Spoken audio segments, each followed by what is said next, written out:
আপনার বাবা আপনার বাবা তাকে শেল্টার দিচ্ছেন এবং আপনার বাবা তাকে শেল্টার দিচ্ছেন যে ক্ষমতা খাটিয়ে, সেই ক্ষমতার নাম হচ্ছে আসিফ মোহাম্মদ সজীব ভুঁইয়া।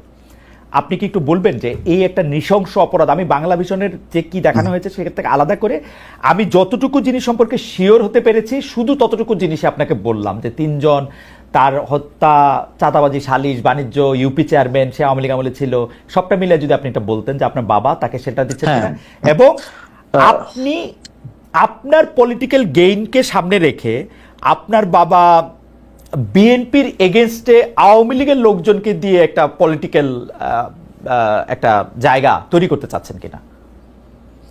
আচ্ছা, প্রথমত হচ্ছে এই যে আমরা এই সরকার দায়িত্বে আসার পরে, তখন হাসানের স্যার দায়িত্বে ছিলেন স্থানীয় সরকার বিভাগে, তখন পৌরসভা, জেলা পরিষদ, উপজেলা পরিষদ, সিটি কর্পোরেশন, এই সবগুলো হচ্ছে ভেঙে দেওয়া হয়েছিল অধ্যাদেশ জারি করে এবং পরবর্তীতে পরিপত্র জারি করে।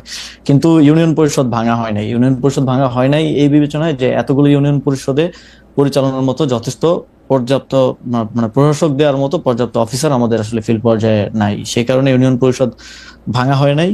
এবং ইউনিয়ন পরিষদের ক্ষেত্রে যারা পলাতক ছিল, যেহেতু ভাঙা হয় নাই, অধ্যাদেশ পরিবর্তন হয় নাই, সেহেতু যে কাউকে যে কোনো সময় বের করে দেওয়ার সুযোগ নাই। যারা পলাতক ছিল তাদের ক্ষেত্রে স্পষ্ট উল্লেখ আছে 60 দিন স্টেশনে উপস্থিত না থাকলে তাকে বরখাস্ত করা যাবে। সেই প্রক্রিয়ায় অনেককে বরখাস্ত করা হয়েছিল। কিন্তু শিমুল বিল্লালের ঘটনা আমি পরবর্তী খোঁজ নিয়ে যতটুকু জেনেছি, তিনি স্বতন্ত্র প্রার্থী হিসেবে ইলেকশন করেছেন এবং তিনি 5 আগস্টের পরে পলাতক ছিলেন না একদিনের জন্য, তিনি স্টেশনেই ছিলেন।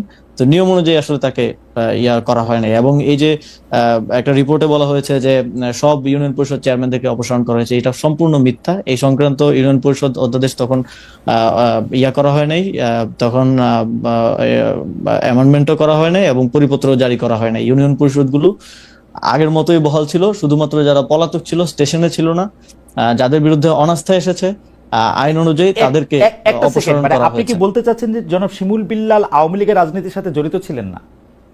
আওয়ামী লীগের রাজনীতির সাথে জড়িত ছিল কিনা আমি জানি না, তবে স্বতন্ত্র প্রার্থী ছিল এতটুকু আমি জানি। আচ্ছা, তিনি স্বতন্ত্র প্রার্থী হিসেবে নির্বাচনে জয়ী হয়েছেন যতদূর আমি জানি। এবং শেল্টারের বিষয় যেটা বলা হয় যে ওই যে একটা ছবি দিয়ে হচ্ছে বলা হয় যে শেল্টার দেওয়া হচ্ছে, ওই ছবিটা কিন্তু ওই ঘটনারও আরো অনেকদিন আগের। এবং ছবিটা দেওয়ার সময় খুব ক্লেভারলি ওই যে নিচে যে ডেট লেখা থাকে, অনেক ফোন দিয়ে ছবি তুলে ডেট লেখা থাকে, ওই ডেট এন্ড টাইমটা আসলে কেটে দেওয়া হয়েছে। আমার কাছে ডেট এন্ড টাইম সহ ছবিটা আছে। তো এখানে একটা পারসেপশন তৈরি করা হয়েছে এই জায়গা থেকে। তো ঘটনা আমি স্থানীয় প্রশাসন, পুলিশ সবার সাথে কথা বলে যতটুকু জেনেছি, এই ঘটনাটা যেদিন ঘটে এবং বাদীর স্টেটমেন্টও আমি পেয়েছি যে যিনি ভিকটিম তিনিও বলেছেন যে আগের রাতে 2টায় ওইখানকার যিনি বিএনপির উপজেলা যুগ্ম আহ্বায়ক এবং ওই ইউনিয়ন পরিষদের সাবেক চেয়ারম্যান, তার বাসায় ওই বৈঠকটা হয়, যে বৈঠকে আসলে হত্যার বা হামলা করার সিদ্ধান্ত হয়েছিল। শাহ আলম, তিনি কিছুদিন আগে অ্যারেস্ট হয়েছেন। ওই বৈঠকে এখন যাকে আওয়ামী লীগের চেয়ারম্যান বলা হচ্ছে শিমুল বিল্লাল, তিনিও উপস্থিত ছিলেন। ওই বৈঠকে ওই ওয়ার্ডের মেম্বার উপস্থিত ছিল, ওই এলাকাবাসীর যারা মাথা আছে সবাই উপস্থিত ছিল। রাত 2টা বাজে বৈঠক হয়। এইটা কিন্তু হচ্ছে বাদীর স্টেটমেন্ট, আমার কাছে স্টেটমেন্ট অডিও রেকর্ড আছে। এটা বাদী নিজে বলছেন যে ওই বাসায় বৈঠক করে হত্যার সিদ্ধান্ত হয়।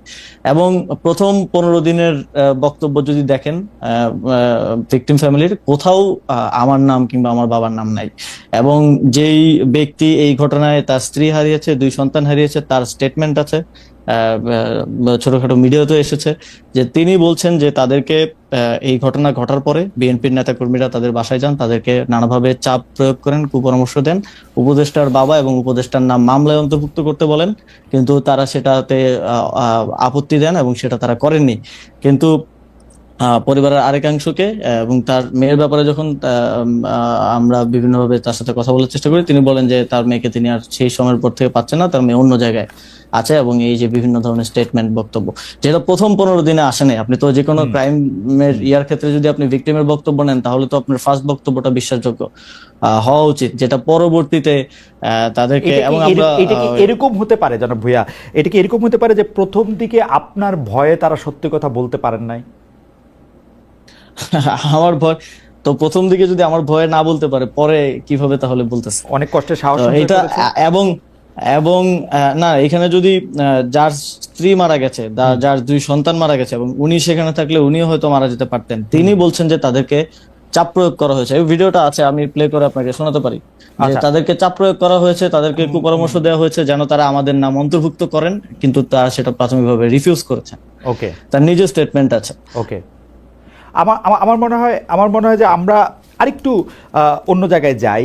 যে সম্প্রতি আপনার বাবা বিল্লাল হোসেনের বিষয়ে আরেকটা অভিযোগ এসেছিল, যেটা আপনি আসলে স্বীকার করেছেন, যে একটা ঠিকাদারি লাইসেন্স হওয়ার পর আপনি এটা বিব্রত হয়েছিলেন। আপনি বলেছিলেন যে সেটি আসলে একটি ভুল এবং এটি প্রত্যাহার করা হয়েছিল এবং তার এটিকে নিষেধ করা হয়েছে। কিন্তু আমরা দেখেছি যে একটা স্কুলের সহকারী প্রধান শিক্ষকের উপর অত্যাচার, যেটি আসলে মানে তাকে বিবস্ত্র করে অমানবিক নির্যাতন চালানোর কথা, তিনি এই অভিযোগ করেছিলেন যে বিল্লাল হোসেনকে 2014 সালে বহিষ্কার করা হলে তখন আমি ভারপ্রাপ্ত প্রধান শিক্ষক হয়েছিলাম, সেটাই বিল্লাল হোসেন অর্থাৎ আপনার পিতা, সেটাই তার আসলে এই মানে প্রতিশোধ নেয়ার কারণ।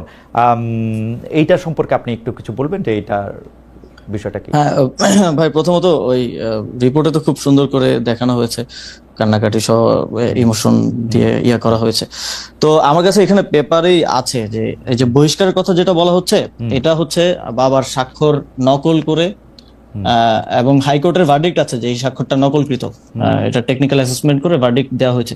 স্বাক্ষর নকল করে একটা পদত্যাগ পত্র, মানে অব্যাহতি পত্র, যে উন্নত চাকরি হয়েছে বিধায় আব্বু হচ্ছে যে প্রধান শিক্ষকের পদে অব্যাহতি এবং ছাড়পত্র প্রসঙ্গে এই যে আমার কাছে এটা আছে, যে স্বাক্ষর নকল করে ওনাকে আসলে বহিষ্কার করা হয়েছে, যদিও সেখানে বলা হয়েছে যে অর্থ আত্মসাতের কারণে বহিষ্কার করা হয়েছে। আমার কাছে হাইকোর্টের এখানে ভার্ডিক্টও আছে এবং শিক্ষা বোর্ডের ভার্ডিক্ট আছে। এটা ওই সময় তো আর আমি উপদেষ্টা ছিলাম না, যে ওই সময়ের ভার্ডিক্ট আছে যে এটা স্বাক্ষর নকল করে তাকে তার পদ থেকে সরানো হয়েছে, এবং এটা তখনকার সহকারী প্রধান শিক্ষক হওয়ার জন্য এবং তখনকার ম্যানেজিং কমিটির সভাপতি তার কিছু কথা না শোনার জন্য এই ষড়যন্ত্রটা তখন করা হয়েছে। এবং আমার কাছে এই তখন, এবং এই যে শিখারানী যার কথা বলেছে, তিনিও 4 বার বহিষ্কৃত হয়েছেন। 4 বার, একবার না 4 বার, এবং 4 বারের মধ্যে 3 বারই ওই সময়কার যিনি ম্যানেজিং কমিটির ডিরেক্টর মানে সভাপতি মোহাম্মদ আলীর দ্বারা 3 বার তিনি ইয়া হয়েছেন। পরবর্তীতে তাদের মধ্যে বোঝাপড়া হয়েছে এবং তারা বাবার বিরুদ্ধে এটা করেছে, যদিও হাইকোর্টের রায় একবার না, যখন শিক্ষা বোর্ড আব্বুকে পুনর্বহাল করলো ওরা সেটা মানলো না।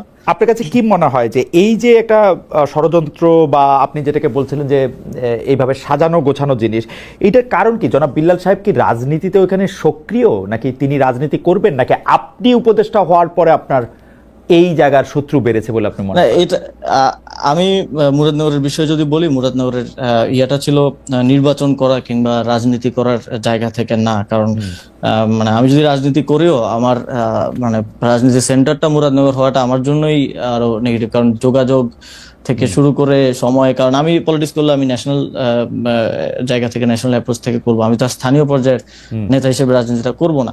তো সেই জায়গা থেকে আমার জন্য তো ঢাকা সুইটেবল পজিশন। তো আমি মুরাদনগরে মূলত আমার ইয়া ছিল যে, আপনি জানেন যে বিগত আওয়ামী লীগের সময়ে কুমিল্লার যে অঞ্চলগুলো বিশেষ করে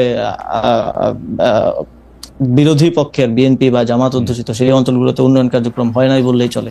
এবং আমার এখানে আমি এসে দেখলাম যে অনেকগুলো কাজ স্যাংশন হয়ে আছে, বরাদ্দ আছে, কিন্তু সেগুলোর কাজগুলো আসলে শুরু করা হয় নাই ওই আঞ্চলিক বৈষম্যের কারণে। আমি সেই কাজগুলা আসলে করতে চাইছি এলাকায়, এবং ওই সংক্রান্ত যেই কার্যক্রম সেটার সাথেই ঠিকাদারি নিয়ে মানে ঠিকাদারি সংক্রান্ত টাকা পয়সা, ঠিকাদারি সংক্রান্ত কিছুই না এখানে। আসলে যেই লাইসেন্সটা বাবা করেছিলেন সেটা ছিল জেলা পর্যায়ের একটা লাইসেন্স। এটা মানে অত বড় লাইসেন্সও না, যেটা আসলে এক্সিএন কর্তৃক মানে জেলা ইঞ্জিনিয়ার যিনি থাকে স্থানীয় সরকার, তিনি এটা দিয়েছেন, এবং সেটা আমি অবগত ছিলাম না। রিপোর্ট করার আগে আমাকে সাইর ভাই নক দিয়েছিলেন যে এরকম একটা বিষয় আমি পাইছি, এটা তুমি জানো কিনা। পরে আমি খোঁজ নিয়ে জানলাম যে এটা সত্য, এবং আমি ওনাকে বলার পরে উনি রিপোর্ট করলেন, এবং পরের দিন যথারীতি আমি সেটা, যেহেতু আমি এখানে দায়িত্বে থাকা অবস্থায় এটা স্বার্থের সংঘাত হয়, সেই জায়গা থেকে এটা ইয়া করা।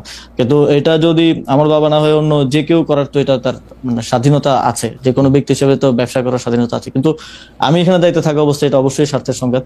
যদিও আমাদের দেশে কোনো এমপি মন্ত্রী স্বার্থের সংঘাতকে কোনো অপরাধ বা ইয়া হিসেবে বিবেচনা করে কিনা আমি জানি না। কারণ আপনি যদি এখনো দেখেন, আপনাদের প্রধান উপদেষ্টা করেন না, তিনি গ্রামীণের নামে অনেকগুলি জিনিস নিয়েছেন যেটা উনি পরে নিলেও পারতেন, নিজের ইয়াও বাদ দিছেন অনেকগুলা। নিশ্চয়ই আপনার আলোচনা করেন, সেটা ভিন্ন প্রসঙ্গ।